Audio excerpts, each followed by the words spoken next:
Greetings to our Adventist family and Mpuma Kappa TV viewers. My name is Jongimpi Papu, President of the Seventh-day Adventist Church in the Cape Conference. Cape Conference is composed of Northern Cape, Eastern Cape, and Western Cape. I want to welcome you to our brand new show, Rays of Hope, Masikhanye. Some of you would know that we were broadcasting on Mpuma Kappa TV for the greater part of last year. There's been a break. Now we're coming with this brand new show, which seeks to focus on hope.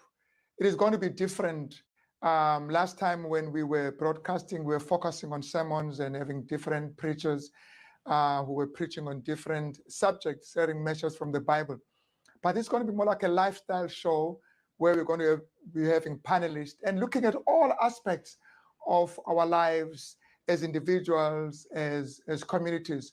What we want to do, and the Bible says we are the light of the world. We want to diffuse light in the form of hope in this seemingly hopeless environment we live in. So that's the purpose of the program, is to bring hope to our seemingly hopeless situation. I like how Zechariah 9:12 depicts this concept of hope, where it says we are prisoners of hope, referring to Israel, ancient Israel, as prisoners of hope, that in spite of the fact that they were in captivity, but there was always hope bubbling in our hearts, that something new, an expectation, an anticipation of something better, something new was always on the horizon. And in many ways, we can also look at our own situation and actually assert that we are in captivity. I mean, to some extent, understandably so, that you are not allowed to embrace people you haven't seen for some time. You have to keep social distance. You cannot stay longer than so many hours. And even with your friends, you have to avoid crowds. And some of us are social animals. We thrive in crowds. But because of the captivity we're in, we cannot do that. So we want to give hope, even in that form of captivity, that things will get better. We will overcome the virus and we will live our normal lives once more. We are, in many ways, faced with a hopeless situation. I mean, families are breaking, there's crime, there's corruption, even in the church, in the government, in the society, in the public sector. And hope then seeks to say to us, it's not over. We can come together. We can conquer. There's not only the virus, the COVID-19 virus, there's virus of crime, there's virus of immorality and ethics. And we can conquer this virus as we work together as a community and as a family. And I want to say to you that this program seeks to add and contribute, as many others are also doing, to the welfare of our community. I want to let you know that the hope that we are bringing is not only hope for the now, it is also hope for the hereafter. Of course, we have to focus on the now, how to equip us to be resilient, how to deal with challenges, how to have strong families, how to have better communities. But beyond that, there's the hereafter as well, how to prepare for the world that is to come, how to be ready for the soon coming of Christ, how to focus on each other as we look forward to a future that is better than the present. This is our hope, that this program will be a blessing in many ways to our families and to our country. So we have an appointment. Stay tuned. Every Saturday at this time, this is going to be playing. There will be, of course, repeats that will be announced. So the appointment is, let's gather together. Let's listen, let's reflect, and let's see how far we can go by God's grace. God bless you. It's great to be with you on the Rays of Hope, Masikhanye, a show that is aimed at dividing light from darkness and to help us with our daily lives. We must remember that in God's word, Psalms 27 verse 1 says, "The Lord is my light and my salvation." This week, we'll be talking about the pandemic and how to navigate and negotiate through it. Joining me right now is Dr. Luyanda Mbanga, who will be talking to us about COVID, what is it, and how to manage it. Dr. Mbanga, welcome to the show. Thanks, Prof. Good to be here. Thank you. What is a physician? Let me start there. Okay, thanks, Prof, for the question. So a specialist physician, I'll just use the word specialist for the sake of people who do not understand the difference. So a specialist physician is a doctor who has trained, who's basically done the undergraduate training, which is MPCHB, which is 6 years. And after that, they have 2 years of internship, which is, subsequent to that, there's 1 year of community service. And after community service, you then go back to your university whereby you do advanced training and advanced education, especially looking at internal medicine as a specialty. And then after completion of those 4 years, you then qualify as a specialist physician. I use the word specialist physician because of ambiguity. Some people think physician means a doctor, but actually a specialist physician is someone who has done postgraduate training, usually in a tertiary institution, attached to a university. And then with that training, there's also a research dissertation whereby they have to enroll for a master's in medicine, looking at internal medicine. And then after completion of that, they qualify as specialist physicians. Interestingly, once you qualify as a specialist physician, it opens doors whereby now you can subspecialize. You can go into different parts, cardiology, which is what I will soon pursue.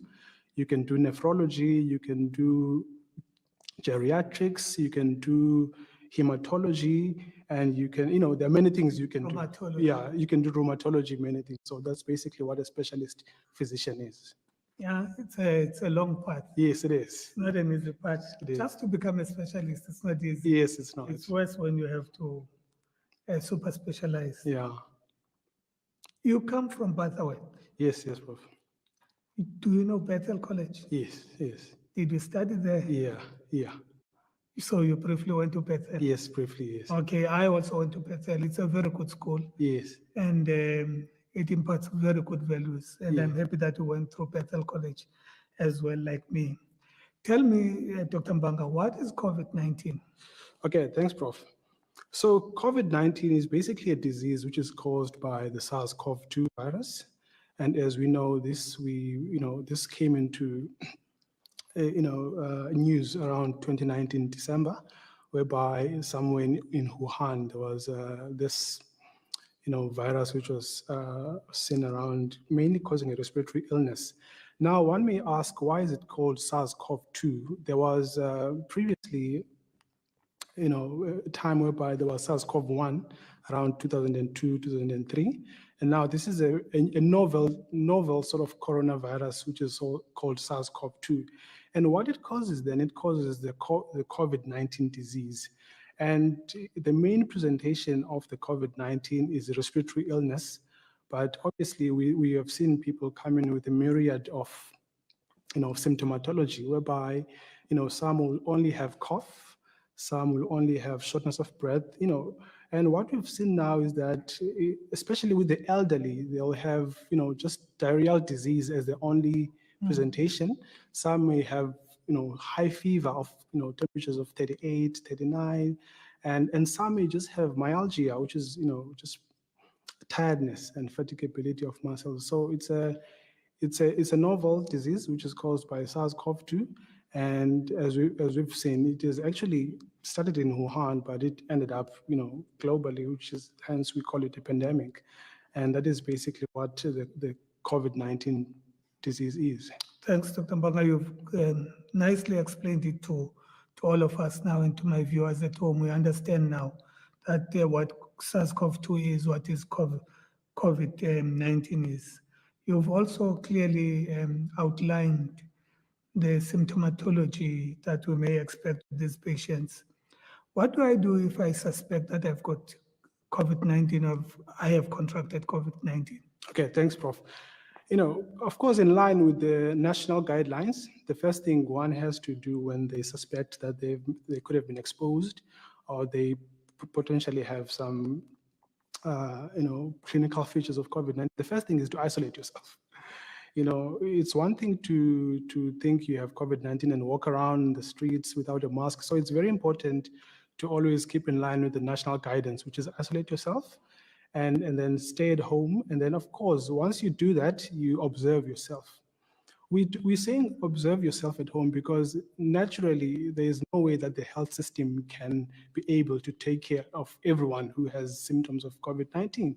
And we know, quite a significant number of people will have mild disease, whereby they can sit at home and see how they are doing. And then obviously, if things are not working out, whereby you're getting more sick, getting more short of breath, you get more, tired when you're walking, or you get diarrheal disease, which is profuse, then you can present to a healthcare center. We usually see people around day 5, whereby, they sort of can present and they will likely have a positive test. Again, a positive test is not equivalent to admission. You can have a positive test, but it does not necessarily mean you have to be admitted, because the burden of disease and the epidemiology is such that we still had TB, which you still must take care of. There's still HIV, which you still must take care of. There's other conditions. So we cannot admit everyone who has COVID-19. So isolate yourself, and then if you're not feeling better or you're not getting better, present to your healthcare facility whereby you are likely to be tested, and then they'll triage you according to your presentation. And then depending on how you are, you may be admitted or even just told to go home and isolate at home till you finish your days of COVID-19.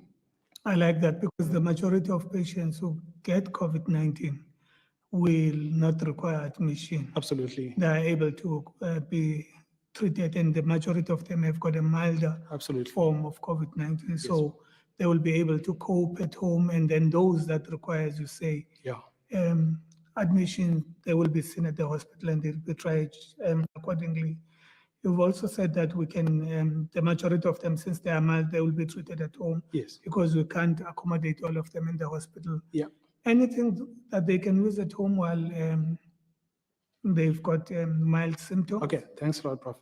So, across the spectrum for any disease, prevention is always better than cure. Yes. So, the first thing, I can put across is, number one, try to prevent getting coronavirus, whereby obviously there are super spreading events such as funerals, parties.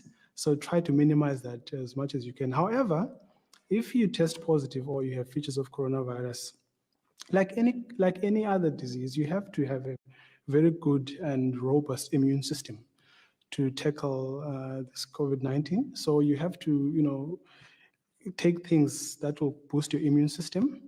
There have been a lot of controversies and a lot of talks about, things people do, but obviously we have to do things that are validated by research and by science. So what I mean by that is that you can take medications that are already proven to be good for your body, but we don't want people to do practices that are not validated and that are not scientific. And one thing can work for you, but it does not necessarily mean it's beneficial for everyone. So if I can perhaps put a message across to the viewers, is that we must refrain from having a lot of innovation. Sometimes we may actually detriment our own health. So, immune boosters is what can work, immune boosters. And again, COVID-19, the mainstay of treatment is just symptomatic relief. If you have an aggressive headache, you take something for the headache. If you have flu-like symptoms, you can take something, for flu as you would. And then obviously, if you're not getting better, then you can present to a healthcare facility. Then we can assess you and see if we need to give you oxygen or dexamethasone, but that will depend on when you present to us. I like what you are emphasizing, that we should not be creative and invent our own things. Yes. It's always good, if we're not sure, yes, to consult a healthcare professional, yes, or healthcare facilities. and that will exactly tell us what to do, what to use and what not to use, so that we don't harm ourselves. Yeah. Now, how do we test for COVID? Okay, thanks, Prof. So the one thing we know about COVID-19 is that there's evolution of science. Every day we're getting new things, and therefore we have to, quickly adapt to new information and new research. So as we speak now, there are three basic ways of testing for COVID-19. The first one is PCR, which is polymerase chain reaction, whereby you get a specimen, either oropharyngeal, so oral is mouth, pharyngeal is the pharynx. So you put a swab, and then it obviously you take some swab on the oropharyngeal aspect, and then you test that. Or you do a nasopharyngeal swab, whereby you put again a swab on the nose, one nostril, on the other nostril. And again, we've seen case reports whereby there were aggressive clinicians who went very deep, such that they poked the bottom of the brain. So it has to be done in the controlled environment by healthcare workers who are trained to do that. You cannot just get a swab and try to do that yourself. So you have to present, and that will be done. So that's the first one, polymerase chain reaction, PCR from an oropharyngeal swab or an nasopharyngeal swab. And then, depending on where you are, the waiting period for that is anything between 24 hours to 72 hours. Of course, again, that will depend on the backlog at the lab, whereby if there is robust and increased testing, there can be a backlog at the lab, but usually there's a quick turnaround time. And recently we have seen that there's now an antigen testing. An antigen testing, just like it's like a rapid test, just like we've seen with the so-called HIV rapid test, whereby it can give you your results, in the next 15 to 20 minutes, you can know exactly where you stand. And that's an antigen testing. And then the third one, which has sort of previously caused a lot of talks, a lot of excitement, is the antibody testing, whereby now you either present to a lab, private lab, or NHLS, and give your sample of your blood, and then they'll run and check for your antibodies. But maybe I should say the antibody testing does not test the acute disease. So it doesn't test the acute phase. Yes, no, it doesn't test the acute phase. So you can have an antibody test today, while you have an amounted immunity, so you won't have antibodies. So you may think that you don't have the COVID-19. So which is why then the antibody testing is not validated for use for acute diagnosis. Of course, now say you've had, or you think you may have been exposed previously, you can go to your lab and then they can do your antibody testing, which will therefore say, indeed, you have antibodies, meaning there has been exposure and you have natural immunity. So the antibody testing is not for the acute diagnosis. So as we stand right now, there are those three basic tests for COVID-19, the PCR, the antigen, which is a new test, and the antibody testing. Okay. What are the complications of COVID-19? Okay, thanks a lot, Prof. So what we've seen recently now, that with this, the second wave is sort of coming, things are coming down on the downward trajectory. We've seen patients who come in now who had COVID in the first wave, whereby they are coming with sequelae or complications of COVID-19.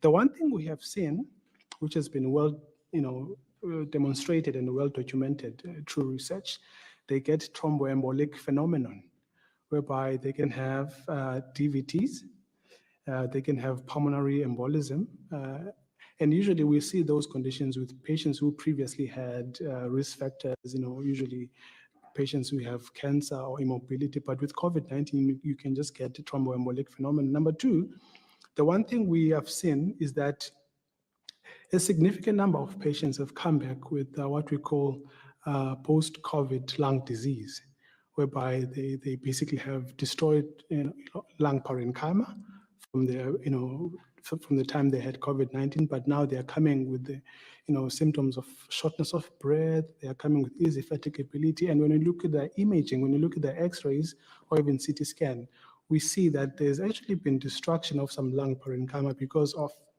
the COVID-19, and obviously one has to appreciate that there's a lot of, psychological, complications such that there's fatigue. We've seen fatigue, people are fatigued. Some of our colleagues are still walking around and they just get easy fatigability. Another thing we've seen is that some people may still have baseline low oxygen saturations after they've had COVID-19. Again, as you will know, Prof, you won't function optimally with the low oxygen saturation. So you'll get tired.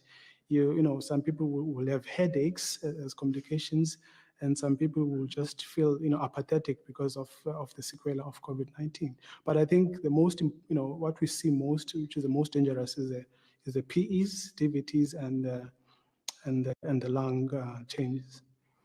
Thanks a lot, Dr. Mbanga, for explaining very well to us what COVID-19 is, how to diagnose it, how to manage it at home, and the complications. Thanks a lot for that, and we are happy that we could come in to the studio and share your knowledge with us and with the rest of our viewers. And with the viewers, please stay tuned. We're just going for a short break. We'll be back.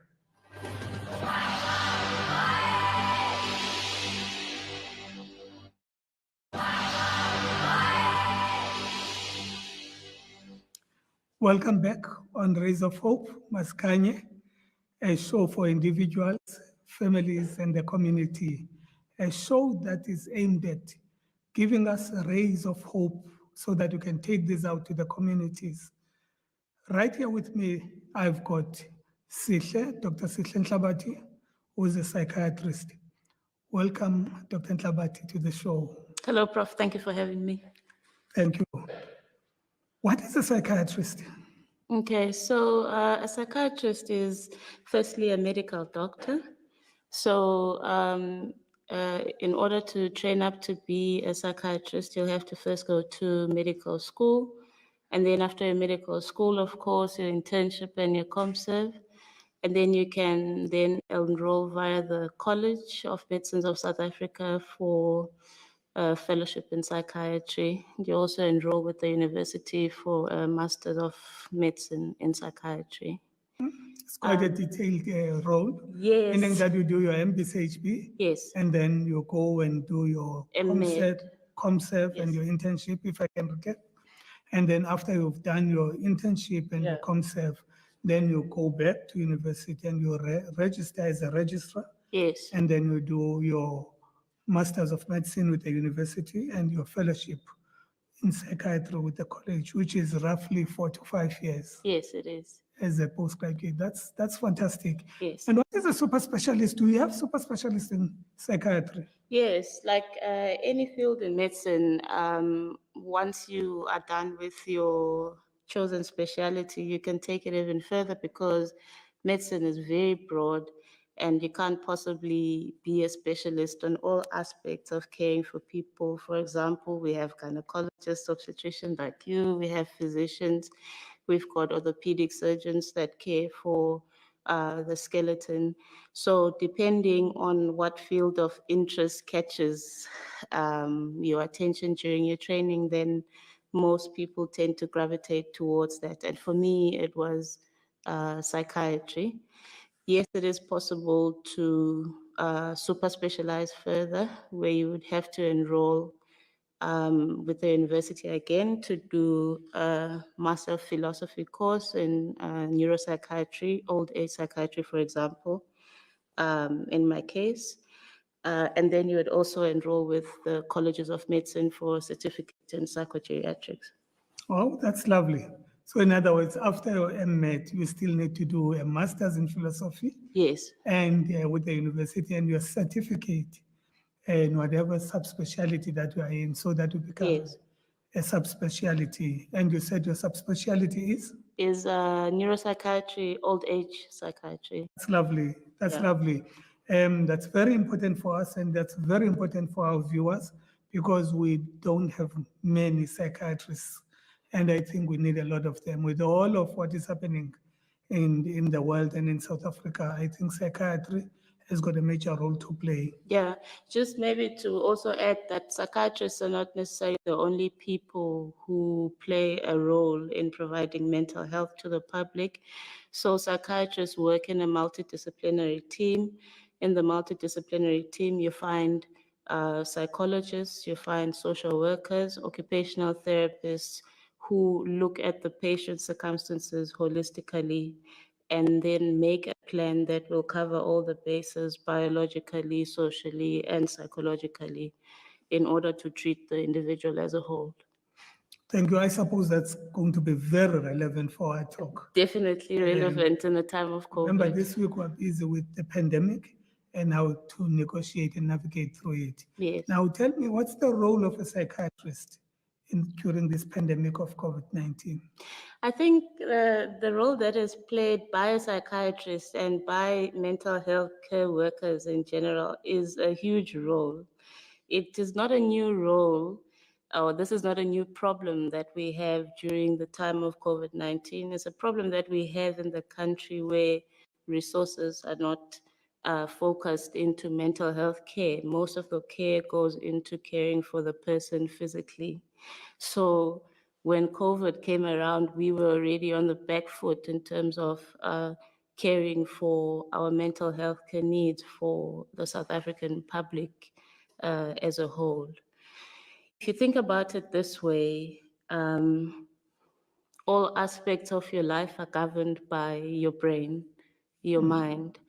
If I cut off your head, God forbid, then that's it. Your mind helps you perceive the world around you and interpret it and find context in it. Your mind tells you if your foot is painful, if your leg is broken.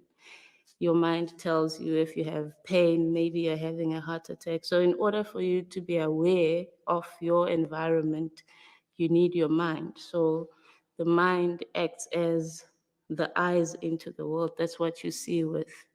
Now, we find it very problematic when the instrument that you are using to actually look into the world is the instrument that is compromised. So for example, if you're looking at a patient with diabetes needs to have their mind working well in order for them to know what diet to choose, to know that they have to take their medication at whatever time, to know that they need to follow up, etc., etc. So health starts with mental health, therefore. Then what happens when to patients, or what happens to us when we're being diagnosed with COVID-19? Any psychiatric Yes. manifestation? So I would say, let's say there's a short-term response to being diagnosed with COVID, but also in the long run, we don't have the scientific knowledge yet to see what the sequelae of COVID-19 is going to be on the brain. Is it going to start presenting with neuropsychiatric symptoms, or is it not going to have an effect? So in the short term, being diagnosed with COVID is a disaster, because we know that it is associated with a high mortality rate. It's something that we are not used to as a society. We might have seen it in the past, like when other viral outbreaks occurred in Asia in the past, where everybody would walk around with a mask, but it's a new reality for us as a country. It's something that we've never seen before. So adjusting to that new reality where you have to maintain social distancing. Human beings are social animals, and we thrive more if we have those that support us, like our support structure around us. But we've been forced to go into our nuclear families, and those are the only people that we interact with. Other people don't have nuclear families, and they rely for support on their extended families. So there's a lot of disconnection and loneliness going around. So if I may come in there, Yeah. you actually saying COVID has got an impact on our mental health. Most definitely. And you are actually saying even The very fact that we're not going to church, the very fact that we're not socializing, Yes. that is impacting on our mental health. Is that Yeah, so? and for a while maybe we thought that it would be a temporary thing, like it was coming to an end. I remember a time last year when I was thinking, yeah, we're almost there, just after the first wave, we'll, but it looks like we'll have a second and we'll have a third wave. So also that causes a lot of fatigue and apathy in the individuals that are dealing with these new changes. So they kind of go into something that we call an adjustment disorder, where there are changes that have happened, certain stresses in your life, and you are unable to cope with them. Some will present with anxiety symptoms, some will present with mood disorders, for example, low mood, feelings of worthlessness and hopelessness, irritability, disturbances in sleep, disturbances in appetite. And all this and the anxiety and the panic attack symptoms, for example, that some might get, all occur in the context of the fact that this is something new that we're not used to, that we're suddenly having to grapple with And as deal with. humankind. Can one get post-traumatic stress diagnosis? Yeah, post-COVID? that's an interesting question. It's a good one because there's a lot of those kind of questions going around, and I think as human beings we function better when we put labels on stuff, so that it's an orderly, so that we have some kind of order and predictability. I would say, unfortunately, COVID, or having had COVID, or having lost somebody to COVID does not qualify in terms of the diagnostic statistical criteria for mental illness, DSM-5, that we use, because in essence, COVID-19 is a natural cause of death. So just like you would die from HIV-related complications, you die from COVID-related complications, you die from diabetes mellitus-related complications. It's not regarded as a traumatic event that has enough gravity to result in a post-traumatic Even though disorder. death is a traumatic event. Even though death is a traumatic event, that's not to dismiss trauma, because change sometimes comes with trauma. And one of the problems that we have is that we have difficulty adapting to change. And even though we've tried to hold ourselves in and sacrifice, but the length of time that we are spending in a pandemic has led to a lot of people feeling despondent and hopeless, and it leads to a lot of people acting out of frustration, because this is not life as we are used to. Then what Could is go your role as a anyway. psychiatrist there? Okay, so as a psychiatrist, the role that I would play would be to assist in diagnosis of mental health conditions and in formulating a broad biopsychosocial plan for a patient. It's important to emphasize that that would not happen initially just purely through a psychiatrist. There are many more people that you meet along the way before you actually arrive at seeing a psychiatrist.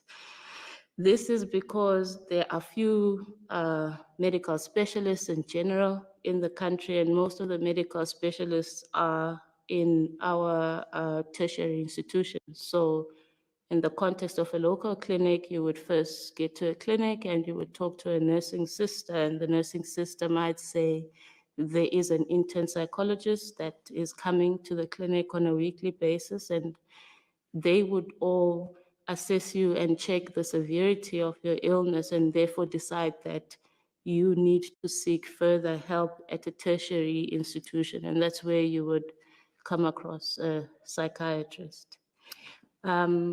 just in terms of another role that it plays. So as I tried to emphasize earlier, that mental health is the first, then general health follows second. We do have people that suffer from chronic mental illnesses, schizophrenia, bipolar disorder, major depressive disorder. There's a long list of mental illnesses.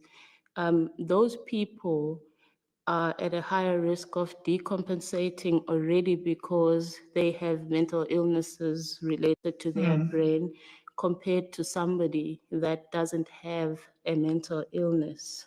Also, just to go into the field that I work in, the elderly, most of the time elderly people have a lot of comorbidities, certain medical illnesses that they have and they pick up in their lifetime.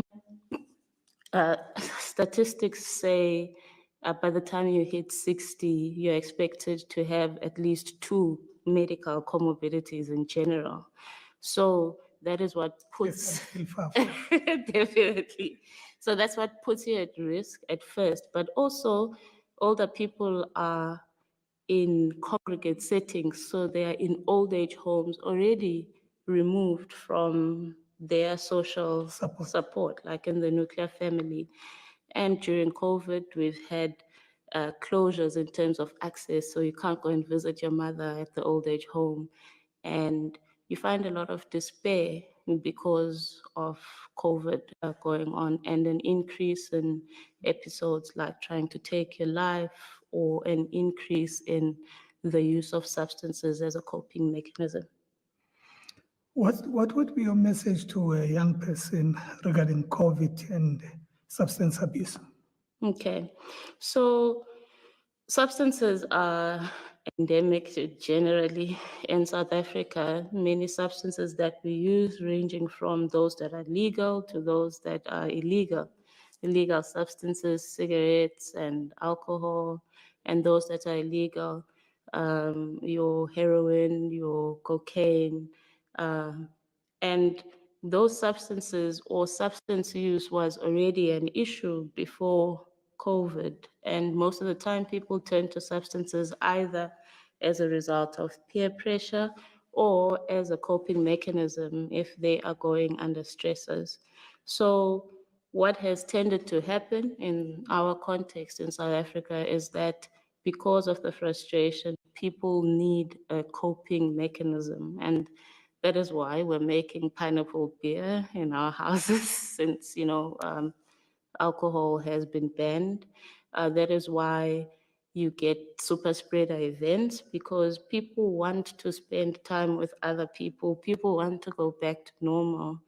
And it is because of this frustration and maybe the government looking like they don't get it that people end up breaking lockdown regulations. Thanks a lot. I think it is very clear to me, and sure to our viewers as well, that mental health is quite important during this time of our pandemic. Yes. And we need to look after ourselves. Well, we need to make sure that mentally we are well looked after, and we don't go after diagnosis and start drinking because of coping mechanisms. Yes. And all of that, or even going to these super spreader events where people will not be putting on masks, they will not be social distancing. Yeah, once they are intoxicated, Exactly. definitely. So mental health is very, very important. And let me take this opportunity and thank you, Dr. Nhlabati, for enlightening us about the importance of mental health during COVID-19. Thank you. Thanks a lot. To the viewers at home, stay right there. We'll be back after the break. Thank you.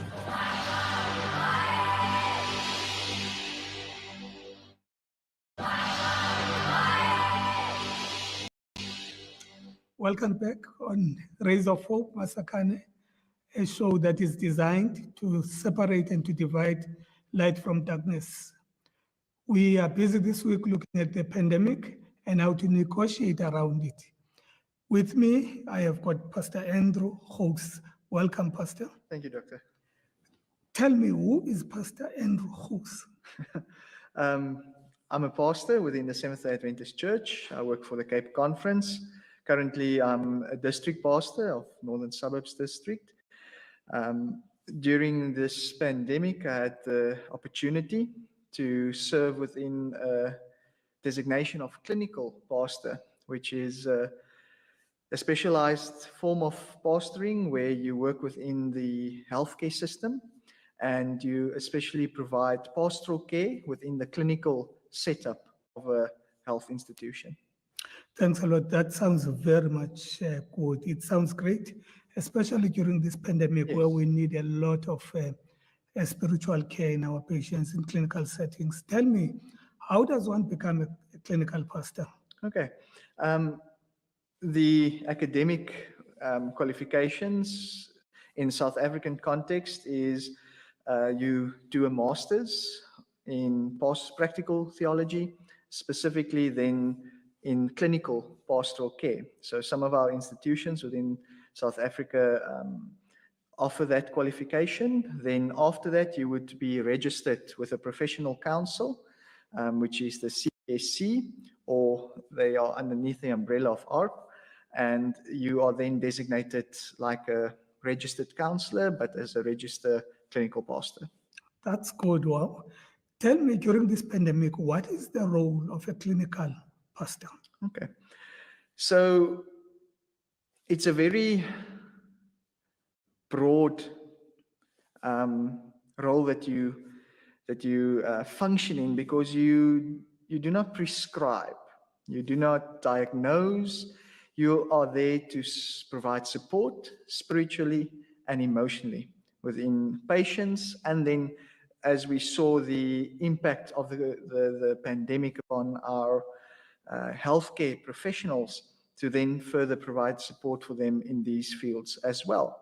So the clinical pastor would form part of your bigger team within your hospital, for example, where I was, and you would then work with your social workers, you would work with your psychologist, or your doctors would feel that this patient needs somebody to connect them with their family, or if there was a death, to bring that message over to the family, if the doctor feels that, the family hasn't taken it well. So it's more of just supporting the established ways of healthcare.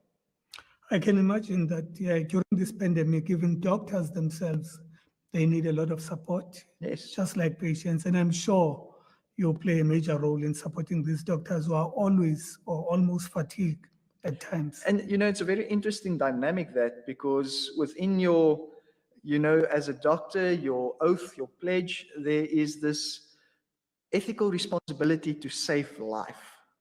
And then you have this virus that doesn't play according to the rule book. And you kind of feel, am I doing enough? Where's the gap in my knowledge? And you just have this sense of helplessness. So you find that was the permeating, not dynamic, but context within your healthcare. And the doctors cannot show that. So as you walk through the rounds, as you work with them, you find little moments where you can have an encounter with them, maybe open up some dialogue, and you find that the same constitution that governs all humanity are also within our doctors, but there's a great responsibility, a big responsibility that rests upon their shoulders at this time. And I think that has been a huge burden to carry. So it was a privilege to be able to just, how are you today? And I don't think that's often asked of our healthcare professionals. That's true. Even we talk about the doctors, but it was very significant when we ran the support groups, that everybody from your administrative staff to your cleaners, all of them felt the impact and the uncertainties that went with this pandemic. There's no doubt that your work as a clinical pastor is really, really vital during this pandemic. Does it end at the hospital? Do you have any role to play outside the hospital? I think, this is where providence of God is such an amazing thing, because when I was to do my 260 hours of clinical work, there was no mention of COVID yet. So I applied to this institution where I work, and they granted that I be there. And as I started doing my clinical hours, the pandemic hit. So the university and everybody said, we're not going to do in institutions. We are going to transform the way in which the hours will be utilized.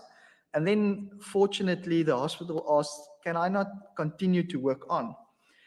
And having that experience of the first wave and the second wave, when it came to decision making within my local churches that I was pastoring, I was able to support what government was giving, what the healthcare professionals in our church, because I was able to witness it. So it was an excellent tool.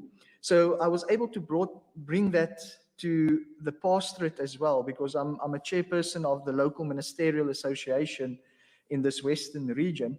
And we were able to utilize the first-hand experience to equip the pastors with decision-making on should we keep the church open, how do we bring over this information. So it wasn't just to the institution that I was doing the clinical work, but it also benefited the larger congregation. Wow, that's good. How about the support to other pastors? Yes. Now, as pastors, again, as much as you have your doctors experiencing their crisis within their industry or profession, it was the same for pastors, because now Sabbaths changed. You're not allowed to go out and worship, even when your members got sick. I think that was the moment that we realized this is something different. We need to have a paradigm shift in pastoring, because normally when you had somebody pass away in your church, you would jump in your car and you would drive to the family, and you would have the ministry of presence. Definitely. And now that was taken away from us. So you had a lot of pastors that felt, but what can I do? And I think it was healthy in a sense. Crisis is always healthy because it forces us to rethink the traditional. And we were able to find different avenues of ministering to our members. But it's still difficult because the gap between your affluent districts, your districts that does not have the resources, it's a big gap. And the pastors then struggle with, let's say, for example, virtual meetings. Not everybody has access to that. So how to bridge that gap was also a challenge that we had to deal with. Do you think there is a role for church membership or church personnel to come and assist at the hospital? Yes. I believe that church happens throughout the week. When we get to church traditionally on a Sabbath, come together, it is to celebrate what we have done during the week. In my experience, it has been a wonderful opportunity to mobilize my membership to service the community. So you have experts within your members, within the members that you pastor, and then to be able to use that network to bring together members that you've served in your previous district, and knowing that they can then be utilized in this context, and just empowering your members to also be of service during this time of the pandemic, not only to be serviced. And I think that is a wonderful tool that this crisis time has opened up for us, is not only for us as pastors to reevaluate how we do ministry, but also for members to ask, how do we do church? And one of the things that I've witnessed personally is once you create the platform, the foundation for your members to utilize your church's resources, they run with it. And as a pastor, to be able to direct, to nurture, or to lead them on where the needs are. Because sometimes you can just tell your members, do something. And then they come, they say, we want to bring food to the hospital. But is that really the need? To use a practical example, I went to the COVID ward in the institution that I serve, and I asked them, I got the doctors together and I asked them, what do you need? What do you need? Make me a list. And you wouldn't guess what the list was. It was sippy cups. It was plastic crates that they can use in order to file some of the things, so for filing, and then little buckets that they can have next to the beds where patients can put in their cell phones, and then cable tie, because in some of the wards, the curtains weren't long enough. Okay. So if the patient's lying on the bed, you can see the patient next to him. And it's very traumatic when doctors are busy trying to revive a patient, or for the others to see it, resuscitate. You have the terminology there. And so they wanted cable tie to just make the curtains a little bit longer. Which if I, as a member, wanted to think, what do doctors need within the COVID ward, I would have never gotten that. Yes. So it's also to allow our members to ask, what is your need? Teaching them that skill of not bringing my needs, projecting my needs onto what others need, but finding out what is it that they need in this crisis time. I like that. In other words, we don't impose. We don't impose. But we rather ask, and then we assist where there is a need. The Bible tells us that we are the light of the world and we are the salt of the earth. What is your final message to us regarding that? Both of them serve. They serve not to be drawn attention to themselves. And I think as a Christian community, that would be my central message, is we stand in responsibility. If I can't see that this is my brother, this is my sister, because of our shared humanity and the fact that we are created in the image of God, this time of crisis is going to be hard, because it doesn't serve our being when we are self-centered. But once we interact within that fabric of interconnectedness, that relational context, we move from illness to well-being. Not just sick. Sick is there in illness, but as a society, we've been ill for a long time. And this crisis can actually help us to move towards wellness as a holistic human being. Thank you, Pastor Host. Thank you for joining us on our program and enlightening us. It's really, really important that we understand exactly how to relate the spiritual needs to the physical needs. To the viewers at home, God wants us to project the light that we have received to the rest of the world. And it's important for us, after we've heard what we've heard, to go out and be those rays of hope, Masikhanye, wherever we are. Don't forget to contact us on the details that are available on the screen for our social networks. You can also email your questions and your prayer requests to our email that is also available on the screen. Thank you for joining us. May the good Lord shine his face upon you. May he be gracious unto you till we meet next time. Thank you.